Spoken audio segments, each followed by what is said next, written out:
नमस्कार, नवभारत सुपर 6 में आपका स्वागत। मैं आपके साथ अनुराग सिंह। हमने आपको कल नवभारत सुपर 6 में ही बताया था कि पीओजेके में सुलग रही गुस्से की चिंगारी जल्द ही एक बहुत भयानक आग का रूप ले सकती है। और हमने जो कल बताया था, वो जो कल आशंका जताई थी, वो आज सच साबित हो रही है। हमने आपको साफ बताया था कि जनरल आसिम मुनीर को आने वाले दूसरे और तीसरे चरण के तथाकथित चुनाव रद्द करने पड़ सकते हैं।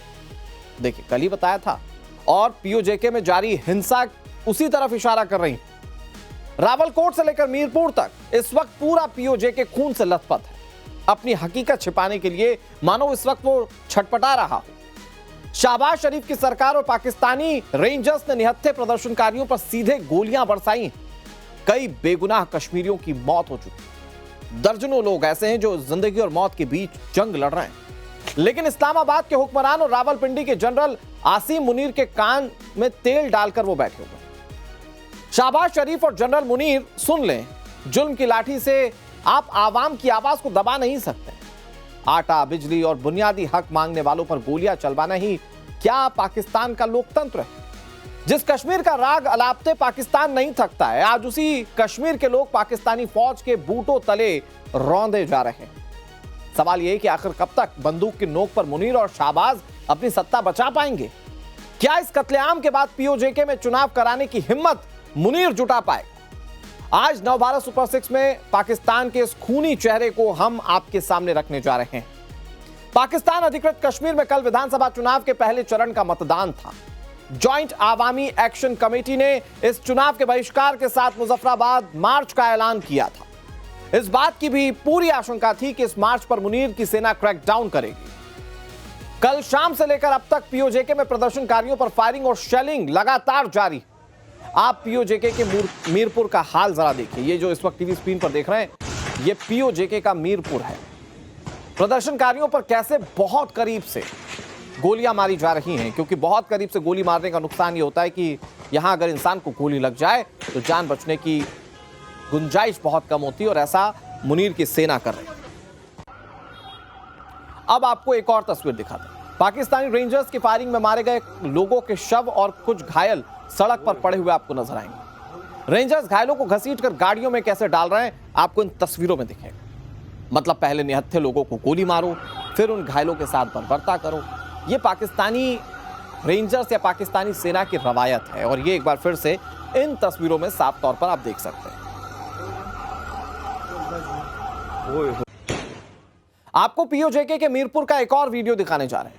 एक जूस शॉप के अंदर से बनाया गया ये वीडियो। इस वीडियो में आप मुनीर के रेंजर्स को बेहद करीब से प्रदर्शनकारियों पर फायरिंग करते हुए साफ तौर पर देख सकते हैं। और ये असलियत है पाकिस्तानी सेना की, पाकिस्तानी रेंजर्स की, कि वो कैसे निहत्थी आवाम पर गोलियां चला रही।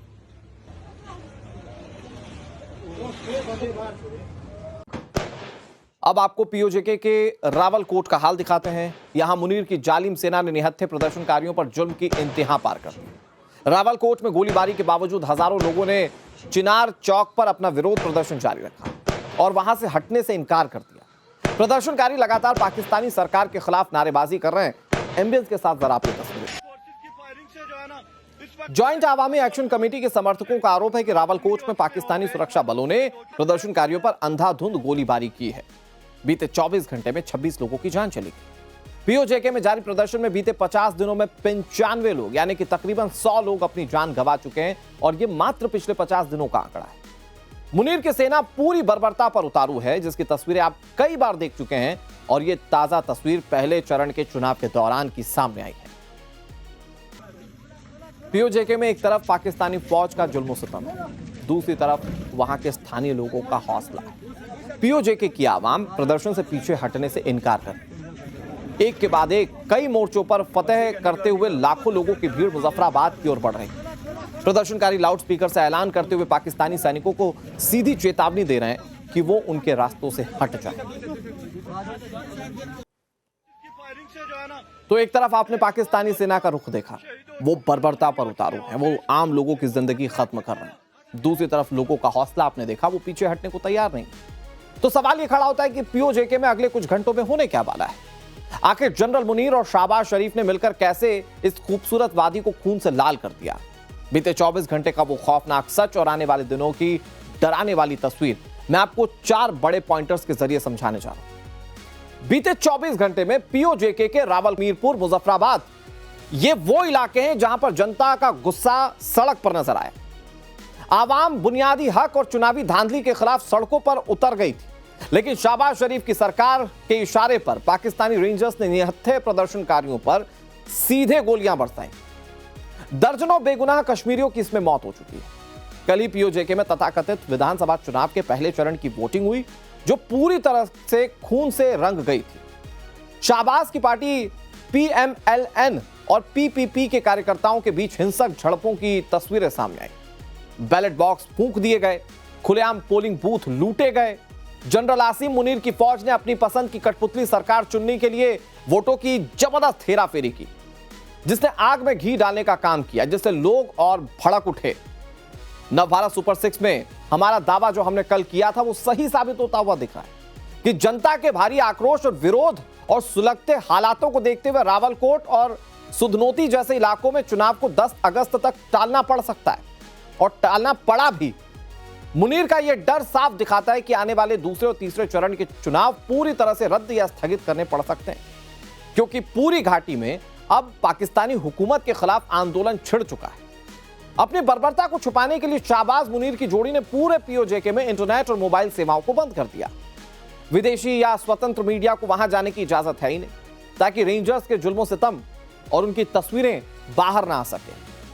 पाकिस्तानी सरकार शायद ये भूल रही है कि संगीनों के दम पर भूख, महंगाई और हक की आवाज को अब दबाया नहीं जा सकता है। यह गुस्सा पाकिस्तान के 2 टुकड़े करने की ताकत रखता है, जो तस्वीरें साफ तौर पर इशारा करती हैं। आगे आपको बताएंगे एंटी पेपर लीक बिल पर महाबहस के दौरान किसने क्या कहा, लेकिन उससे पहले आज दिन भर की 6 बड़ी खबरें। सुप्रीम कोर्ट में आज छात्र आंदोलन के दौरान पुलिस कार्रवाई के खिलाफ दाखिल याचिकाओं पर सुनवाई हुई। कोर्ट ने छात्रों के प्रदर्शन को पूरी तरह से शांतिपूर्ण माना, कहा कि प्रदर्शन करना संवैधानिक अधिकार है। इसके अलावा कोर्ट ने कहा कि जरूरत से ज्यादा बल प्रयोग करने वालों के खिलाफ कानून के मुताबिक कार्रवाई होगी। साथ ही नाबालिग प्रदर्शनकारियों को तुरंत रिहा करने को भी कहा। पंजाब पेपर लीक को लेकर संसद परिसर में एनडीए सांसदों ने जोरदार प्रदर्शन किया, नारेबाजी की। इस दौरान प्रदर्शनकारी सांसदों ने पंजाब के शिक्षा मंत्री हरजोत सिंह बैंस के इस्तीफे की मांग की। राज्यसभा सांसद स्वाति मालीवाल ने पंजाब सरकार पर निशाना साधा, कहा कि पंजाब में बीते 5 सालों में 6 पेपर लीक हुए, जिस पर केजरीवाल चुप हैं। दिल्ली सरकार ने महिलाओं से जुड़ी लक्ष्मी योजना को मंजूरी दे दी है। मतलब ये कि दिल्ली की महिलाओं को रक्षाबंधन पर रेखा सरकार की तरफ से 2500 रुपए मिलेंगे। इसका ऐलान खुद मुख्यमंत्री रेखा गुप्ता ने किया। कहा कि उन्होंने दिल्ली की महिलाओं से जो वायदा किया था वो पूरा करने जा रही हैं। इसके लिए दिल्ली सरकार 1 अगस्त से पोर्टल भी शुरू करेगी। पटना के बांकीपुर विधानसभा में होने वाले उपचुनाव का प्रचार का शोर अब थम चुका है। बीजेपी की ओर से आज बांकीपुर में एमएलसी पवन सिंह ने रोड शो किया। आरजेडी की तरफ से तेजस्वी यादव खुद सड़कों पर थे। प्रशांत किशोर की एंट्री ने मुकाबले को त्रिकोणीय बना दिया है। बीजेपी के गढ़ बांकीपुर में 30 जुलाई को मतदान होना है, जिसका नतीजा 3 अगस्त को आएगा। प्रधानमंत्री के वीडियो हटाने के मामले में सरकार एक्शन मोड में है। इसे लेकर सूचना प्रसारण मंत्रालय ने मेटा के ग्लोबल पब्लिक पॉलिसी हेड को समन किया है। मेटा ने केंद्र सरकार से इसके लिए माफी मांगी। कहा कि पीएम का वीडियो तकनीकी गलती से कुछ समय के लिए हटा था। सूत्रों के मुताबिक पीएम वीडियो मामले पर मेटा के जवाब से संतुष्ट नहीं है और सरकार ने कहा है कि मामले पर और गहन चर्चा की जरूरत है। असम में बाढ़ की तबाही लगातार जारी है। इस वजह से 68 लोगों की मौत हो चुकी है। राज्य के शिवसागर, जोरहाट और गोलाघाट जैसे जिलों में लाखों लोग प्रभावित हुए। सड़कें डूब चुकी हैं, घरों में बाढ़ का पानी घुस चुका है। कई इलाकों में बिजली सप्लाई ठप हो गई है। इसको लेकर पीएम मोदी ने असम के सांसदों के साथ बैठक की और प्रदेश में बाढ़ से बिगड़े हालातों और राहत कार्य की समीक्षा की।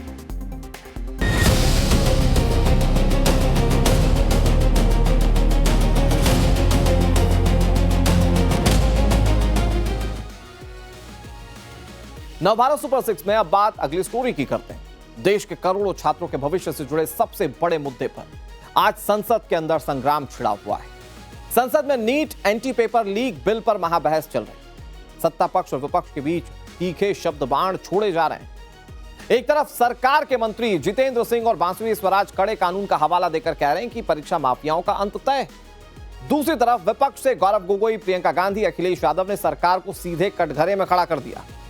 विपक्ष का आरोप यह है कि कानून सिर्फ एक छलावा है। इधर संसद में एंटी पेपर लीक बिल यानी कि पब्लिक एग्जामिनेशन अमेंडमेंट बिल 2026 पर तीखी बहस हुई। विधेयक में 2024 में बने कानून में बदलाव का प्रस्ताव है। बहस के दौरान संसद में कई बार हंगामा हुआ। आखिर संसद के इस महासंग्राम में आज किसने क्या बड़ी बातें कही, मैं आपको जल्दी से ग्राफिक्स के जरिए बताता हूं। बहस की शुरुआत केंद्रीय मंत्री जितेंद्र सिंह ने की। जितेंद्र सिंह ने कहा कि यह ऐतिहासिक कानून है। उन्होंने कहा कि 2024 के मूल कानून को और ज्यादा सख्त बनाने के लिए यह संशोधन यानी कि अमेंडमेंट लाया गया। पेपर लीक के दोषियों को इसके तहत 5 से 10 साल की जेल, 50 लाख रुपए तक के जुर्माने का प्रस्ताव रखा गया। जितेंद्र सिंह ने कहा कि मामले के त्वरित निपटारे और स्पीडी ट्रायल के लिए फास्ट ट्रैक कोर्ट का गठन किया गया है। उन्होंने देश की परीक्षा प्रणाली में सुधारों की सिफारिशों के लिए एक उच्च स्तरीय टास्क फोर्स बनाने का भी दावा किया। बारी आई विपक्ष की। कांग्रेस की तरफ से गौरव गोगोई ने सबसे पहले अपनी बात को रखा। गौरव गोगोई ने नए संशोधन को आई वॉश यानी कि छलावा बताया। कहा कि यह सरकार नाकामी छुपाने की कोशिश कर रही है। साथ ही कहा कि अगर सरकार का 2024 वाला कानून इतना ही पुख्ता था तो 2026 में इतने बड़े पैमाने पर पेपर लीक दोबारा कैसे होगा। सरकार पर तीखा हमला करते हुए गौरव गोगोई ने कहा कि पीएम मोदी ने अपने मंत्रियों को काम की बजाय इंस्टाग्राम पर ध्यान देने को कह दिया है। गौरव गोगोई ने कहा कि केवल सजा बढ़ाने से कुछ होगा नहीं, छात्रों का भरोसा जीतने के लिए एग्जामिनेशन प्रोसेस में बुनियादी बदलाव की जरूरत है। फिर नंबर सरकार के सांसद का आया। बांसुरी स्वराज इस बार बोल रही और उन्होंने सरकार का पुरजोर बचाव किया। बांसुरी स्वराज कह रही हैं कि सरकार ने धांधली सामने आते ही तुरंत एफआईआर दर्ज की, मामला सीबीआई को सौंपा और 13 आरोपी गिरफ्तार हो गए। उन्होंने विपक्ष के विरोध को सिलेक्टिव आउटरीच करार दिया। यूपीए सरकार के दौरान जो पेपर लीक हुए थे उसकी याद उन्होंने दिलाने की कोशिश की। उन्होंने कहा कि हमारी सरकार दोषियों को कड़ी से कड़ी सजा दिलाने और अदालतों में डे टू डे सुनवाई कराने के पक्ष में है। सरकार की प्राथमिकता राजनीति नहीं है बल्कि देश के छात्रों के भविष्य की रक्षा करना है, यह बांसुरी स्वराज ने कहा। फिर सपा सुप्रीमो अखिलेश यादव का नंबर संसद में आया। समाजवादी पार्टी के अध्यक्ष अखिलेश यादव ने कहा कि पेपर लीक लगातार हो रही घटनाओं से देश के करोड़ों युवाओं का भविष्य और मेहनत बर्बाद हो चुका है। युवाओं की मांग और प्रदर्शनों का जवाब सरकार लाठियों और बैरिकेड्स के जरिए दे रही है। हर आंदोलन को साजिश बताया जाता है, यह अखिलेश यादव ने कहा। अखिलेश यादव ने कहा कि सरकार सिर्फ नए नए कानून और अमेंडमेंट लाकर अपनी प्रशासनिक विफलताओं और अक्षमताओं को छुपा नहीं सकती है।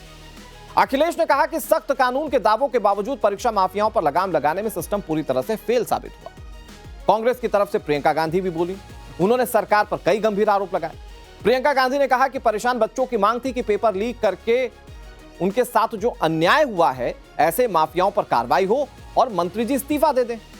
प्रियंका गांधी ने कहा कि बच्चों पर लाठियां किसके आदेश पर चलाई गई, यह सवाल पूरा देश पूछ रहा है। अध्यापक, छात्र, माता पिता पूछ रहे हैं और सिर्फ अकेले कांग्रेस ये सवाल नहीं पूछ रही है कि किसके कहने पर लाठियां बरसाएंगी। यह सदन सांसदों की जागीर नहीं है, यह प्रियंका के शब्द थे। करोड़ों जनता जवाब मांगती है, हमें सत्ता देकर यहां लाकर कहती है जो हम करें उसकी भलाई के लिए करें, यह प्रियंका गांधी के शब्द हैं। आगे उन्होंने कहा कि जरूरत क्या थी बच्चों पर ज्यादती करने की, देश के युवाओं पर पैलेट गन चलवाने की आखिर क्या जरूरत थी। ये सीधे सवाल थे प्रियंका के संसद के अंदर। उन्होंने कहा कि हमारे एजुकेशन सिस्टम में कई खामियां हैं। बच्चों पर जो प्रेशर डाला जाता है उसके चलते सैकड़ों बच्चे सुसाइड कर लेते हैं। उससे भी ज्यादा बच्चे डिप्रेशन में आ जाते हैं।